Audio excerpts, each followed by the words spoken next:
Okay, so let's say कि आप अपनी फैमिली के साथ किसी होटल में जाते हो और वहां पर उनके साथ एक क्वालिटी टाइम स्पेंड कर रहे हो, लेकिन अचानक आपको पता चलता है कि वहां पर कुछ टेररिस्ट्स ने अटैक कर दिया और आपकी पूरी फैमिली को वो मार सकते हैं। तो सवाल यह है कि आप क्या करोगे? अगर आप सोच रहे हो कि यार उस टाइम देखा जाएगा या फिर मेरे साथ ऐसा नहीं होगा, तो ये एक बहुत बड़ी बेवकूफी है, क्योंकि 26 नवंबर 2008 में ताज में ऐसा ही हुआ था। और इवन 20 साल तक यूएस नेवी सील में काम कर चुके क्लिंट एमर्सन अपनी बुक 100 डेडली स्किल्स में कहते हैं कि मोस्ट प्रोबेबली हमारी लाइफ में कभी ना कभी ऐसी सिचुएशन जरूर आएगी जिसके लिए हमें पहले से ही पता होना चाहिए कि अगर कभी ऐसा हुआ तो हमें एग्जैक्टली करना क्या है। और अगर हम टेररिस्ट वाला एग्जाम्पल ले तो क्लिंट एमर्सन बोलते हैं कि इस केस में सबसे बहादुरी वाला काम ये होगा कि हम 3 स्टेप एल्गोरिथम को फॉलो करें, जिसमें सबसे पहला स्टेप कहता है रन, यानी भागो। Yes, you heard it right. हमें कोई हिंदी मूवी की तरह लड़ना नहीं है, बल्कि पहला स्टेप ये है कि उस सिचुएशन को कंप्लीटली अवॉइड करो। इसीलिए जब भी हम किसी रेस्टोरेंट में किसी नए शहर में बैठे हैं तो हमें हमेशा पहले से पता होना चाहिए कि अगर कुछ मिसहैपनिंग हो जाती है तो हमें कहां से भागना है। और अगर टेररिस्ट वगैरह गन के साथ हैं तो हमें जिगजैग पैटर्न में भागना है ताकि वो सीधा हमारी तरफ एम ना कर पाए। सेकेंड स्टेप कहता है हाइड, यानी अगर हम भाग नहीं सकते तो हमें कोशिश करनी है कि हमें कहीं छुप जाना है कवर के अंदर। कवर वो चीजें हैं जो बुलेट्स को रोक सकती हैं, जैसे कि पिलर्स या कोई मोटी दीवार। लेकिन हो सकता है कि हम टेररिस्ट के साथ किसी ऐसी जगह पे बंद हो जाए जहां पर सिर्फ हमारे पास 2 ऑप्शन हो, फाइट और डाई। और सिर्फ इस सिचुएशन में हमें ये थर्ड स्टेप फॉलो करना है जो कहता है फाइट। अब लड़ने का एक ही तरीका है और वो ये है कि हम भी आसपास जो चीजें हैं उनमें से किसी चीज को हथियार बनाएं। वैसे तो क्लिंट रेकमेंड करते हैं कि हमारे पास पहले से कुछ ना कुछ होना चाहिए, जिसे हम एवरीडे किट कहते हैं। इस एवरीडे किट में सबसे पहली चीज आती है पेन। अब हम में से कई लोग सोच रहे होंगे पेन,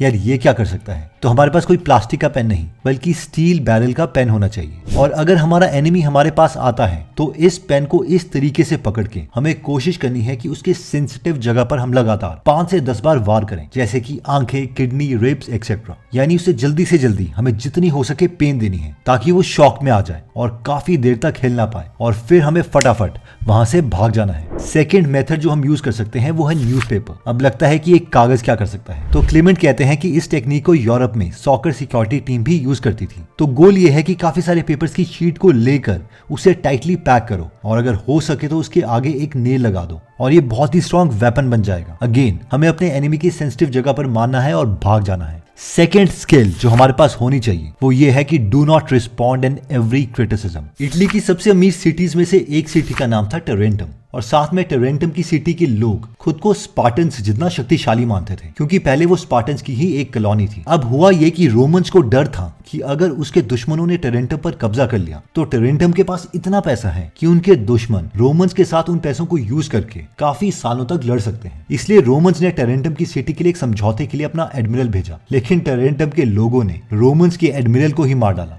रोमन्स को इस बात पर बहुत गुस्सा आया और उन्होंने टेरेंटम के लोगों पर वॉर डिक्लेयर कर दी। टेरेंटम की एक प्रॉब्लम थी कि उनके लोग बहुत सुस्त थे, उनके पास कोई रियल आर्मी नहीं थी, इसलिए उन्हें कोई और आर्मी का जनरल चाहिए था जो उनकी तरफ से रोमन्स के साथ लड़ाई कर पाए। स्पार्टन्स अपनी लड़ाइयों में बिजी थे, इसलिए वो टेरेंटम्स की मदद नहीं कर सकते थे। टेरेंटम्स ने एक बहुत ही स्किल्ड वॉरियर चुना और इस राजा का नाम था पेरस। पेरस अलेक्जेंडर द ग्रेट के सेकंड कजन थे और बहुत से लोगों का मानना था कि पेरस अलेक्जेंडर की तरह ही एक ग्रेट वॉरियर है। पेरस को मनाने के लिए टेरेंटम्स के लोगों ने उससे काफी वादे किए कि वो उसे बहुत से पैसे देंगे, इवन रोमन्स के साथ लड़ाई करने के लिए एक स्ट्रॉन्ग आर्मी देंगे, और अगर पेरस ये लड़ाई जीत जाता है तो वो इटली का राजा बन सकता है एंड सो ऑन। ये सब सुन के पेरस लड़ाई के लिए मान गया, लेकिन जब वो अपनी आर्मी लेके आया तो उसने देखा कि टेरेंटम्स के लोगों ने उसका बेवकूफ बनाया है और उनके पास कोई आर्मी है ही नहीं। ये देखकर उसने खुद ही वहां के कुछ लोगों को रिक्रूट किया और आर्मी तैयार करी। जब रोमन्स के साथ उसकी पहली लड़ाई हुई तो पेरस हाथी लेके आ गया और रोमन्स ये देखकर डर गए, क्योंकि उन्होंने हाथी के ऊपर बैठे हुए सोल्जर्स के साथ कभी भी लड़ाई नहीं की थी, जिसकी वजह से पेरस ये वॉर जीत गया। लेकिन इस लड़ाई में उसके मेन जनरल्स मारे गए। इस वॉर के तुरंत बाद ही रोमन्स ने एक और आर्मी पेरस के साथ लड़ने के लिए भेज दी। पेरस की आर्मी ने रोमन्स को दोबारा से हरा दिया, लेकिन इस वॉर के बाद उसे बहुत चोटें आई और उसने ये तक कह दिया कि अगर एक और बार हमने रोमन्स को हराया तो हम पूरे तरीके से बर्बाद हो जाएंगे। इसके बाद भी पेरस ने बहुत सी लड़ाइयां जीती, लेकिन फाइनली वो बैटल में मारे गए। अगर अभी हम गूगल में सर्च करते हैं पीरिक विक्ट्री तो इसका मतलब आता है कि एक ऐसी लड़ाई जिसे जीत के भी फायदा नहीं है, और ये पीरिक की लाइफ के ऊपर ही है कि रोमन्स के साथ उसे ये लड़ाई लड़नी ही नहीं चाहिए थी, क्योंकि टेरेंटम के लोग जिनके लिए वो लड़ाई लड़ रहा था वो खुद ही डिसिप्लिन्ड नहीं थे। विंस्टन चर्चिल का एक कोट है, अगर तुमने लाइफ में अपने डेस्टिनेशन तक पहुंचना है तो रास्ते में हर भौंकते हुए कुत्ते की तरफ पत्थर मत फेंको। वरना सारी एनर्जी इसमें ही खत्म हो जाएगी और तुम अपने गोल तक कभी भी नहीं पहुंच पाओगे। और रियल मैन की ये सबसे बड़ी क्वालिटी है, they do not respond to every criticism.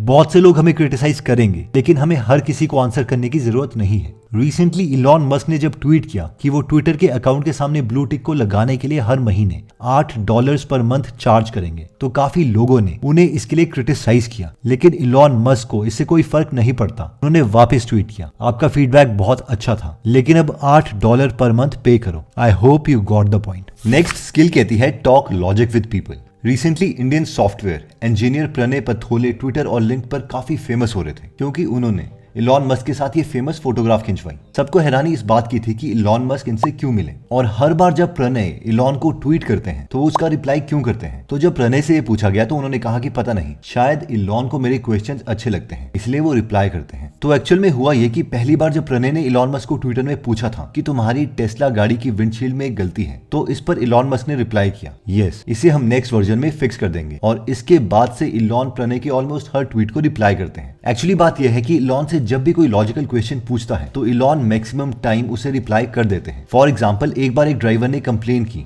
कि मैं अपने बच्चों को टेस्ला कार में लेके गया था, लेकिन इसके पुअर एयर कंडीशन के कारण हमें बहुत गर्मी लगी। तो इसका जवाब भी इलॉन ने बहुत जल्दी दे दिया। In short, in case studies का पॉइंट यह है कि अगर हमें कोई लॉजिकल कॉन्वर्सेशन के लिए कोई इंसान लाइफ में मिलता है तो हमें उससे बात करनी चाहिए, चाहे वो किसी भी बैकग्राउंड का हो। नेक्स्ट मोस्ट इंपॉर्टेंट स्किल आती है मनी मेकिंग कैपेसिटी। अब ये कड़वी बात है, लेकिन ये सच्चाई है कि एज अ पर्सन लोग हमें सक्सेसफुल तभी मानते हैं जब हमारे पास पैसा कमाने की स्किल है। अगर हम बहुत एजुकेटेड भी हैं, बहुत लॉजिकल बातें भी करते हैं, लेकिन अगर हमारे पास पैसे नहीं है तो सोसाइटी हमें उतनी वैल्यू नहीं देती। इसलिए हमें स्किल में काम करना ही पड़ेगा। शुरू में हम स्टार्ट कर सकते हैं कि एक एसेट और लायबिलिटी में क्या डिफरेंस है, एसेट्स हम कैसे बना सकते हैं, बेसिक इन्वेस्टमेंट से लेके हम स्टार्टअप्स कैसे बना सकते हैं, एंड सो ऑन। एक सबसे अच्छा सोल्यूशन इसका ये है कि इस सब्जेक्ट में जो एक्सपर्ट्स हैं उन्हीं से हम ये सब सीखें, यानी उनकी बुक्स पढ़ें। इसके लिए गूगल एप्लीकेशन भी है, लेकिन इसके बारे में हम आगे बात करेंगे। नेक्स्ट स्किल कहती है कि assume that the person you are listening to might know something that you don't. मेरा एक फ्रेंड है जिससे मेरी कुछ महीने पहले अमेज़न क्लाउड से रिलेटेड स्किलिंग के बारे में बात हो रही थी। तो ऑब्वियसली कंप्यूटर्स मेरी स्ट्रीम नहीं है, बट मेरे कुछ पॉइंट रखने के बाद ही इमीडिएटली उसने मुझे रोक दिया और अपना पॉइंट रख दिया और कहा, भाई ऐसा नहीं है, मैं ये सारी चीजें जानता हूँ,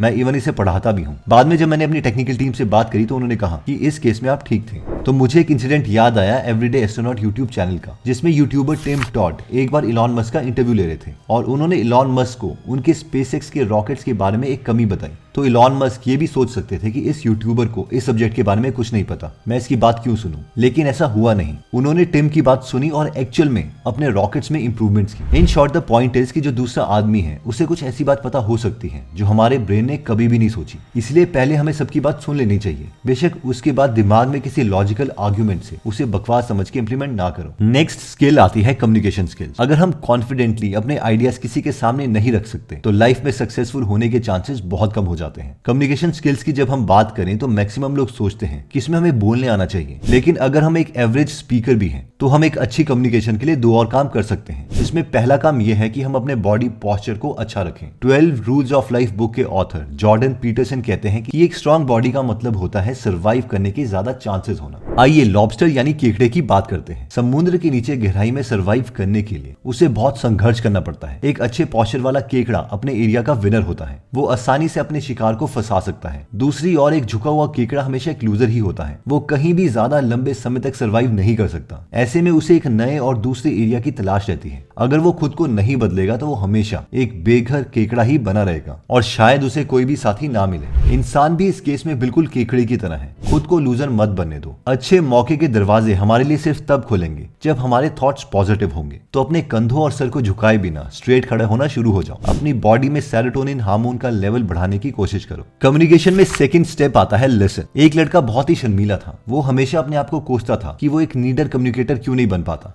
लेकिन फिर उसने नोटिस किया कि उसकी माँ कम्युनिकेशन में बहुत अच्छी है और वो जिनसे भी बात करती है लोग उनके दोस्त बन जाते हैं। जब उसने अपनी माँ से पूछा कि माँ आप ऐसा कैसे कर सकते हो जिससे आप सबके दोस्त बन जाते हो, तो इस पर उसकी माँ ने कहा कि दोस्त बनाना तो बहुत इजी है, बस लोगों की लाइफ में जो चल रहा है उसमें इंटरेस्टेड हो जाओ और उसी टॉपिक पर बात करते रहो जिसमें वो इंटरेस्टेड है और वो थोड़े दिनों में तुम्हारे बेस्ट फ्रेंड बन जाएंगे। तो दोस्तों इस वीडियो में हमने टोटल 6 स्किल्स देखी, जिसमें सबसे पहली स्किल थी कि अगर कोई भी बहुत डिफिकल्ट सिचुएशन में है तो इसमें 3 स्टेप प्रोसेस को फॉलो करो, जो कि था run, hide and fight. Second skill कहती थी कि हर क्रिटिसिज्म को रिस्पॉन्ड ना करो। थर्ड स्किल कहती है कि लॉजिकल लोगों के साथ कम्युनिकेट करो। फोर्थ स्किल था कि मनी मेकिंग कैपेसिटी अपनी इंक्रीज करो। और अगर हम अपनी फाइनेंशियल लाइफ को इंप्रूव करना चाहते हैं तो हम सारी most famous financial books Hindi या इंग्लिश में सुन सकते हैं गीगल एप्लीकेशन पर। और इस ऐप को 1,38,000 लोगों ने 4.8 स्टार की रेटिंग दी है, जिसका मतलब है कि ये एप्लीकेशन ऑलमोस्ट परफेक्ट है। तो अगर आप अपनी नॉलेज में इन्वेस्ट करना चाहते हैं तो इस एप्लीकेशन का लिंक हम डिस्क्रिप्शन या फर्स्ट कमेंट में दे देंगे, जहां से आप इसे डाउनलोड कर सकते हैं। फिफ्थ स्किल कहती है कि जिससे भी बात करो तो ये सोच के करो कि उसे कोई ना कोई ऐसी बात जरूर पता है जो आपको नहीं पता। और सिक्स्थ स्किल ये है कि अपनी कम्युनिकेशन स्किल को बेटर करो। और कम्युनिकेशन सिर्फ बोलने से ही नहीं बल्कि बॉडी लैंग्वेज और लिसनिंग से भी इंप्रूव होती है। एनीवेज दोस्तों, अगर आप ऐसी नॉलेजेबल वीडियोस मिस नहीं करना चाहते तो सब्सक्राइब करने के बाद बेल का बटन दबाना मत भूलिएगा। आप कमेंट करके ये भी बता सकते हैं कि आप नेक्स्ट वीडियो किस टॉपिक पर चाहते हैं। जल्दी हम आपसे दोबारा मिलेंगे। जय हिंद।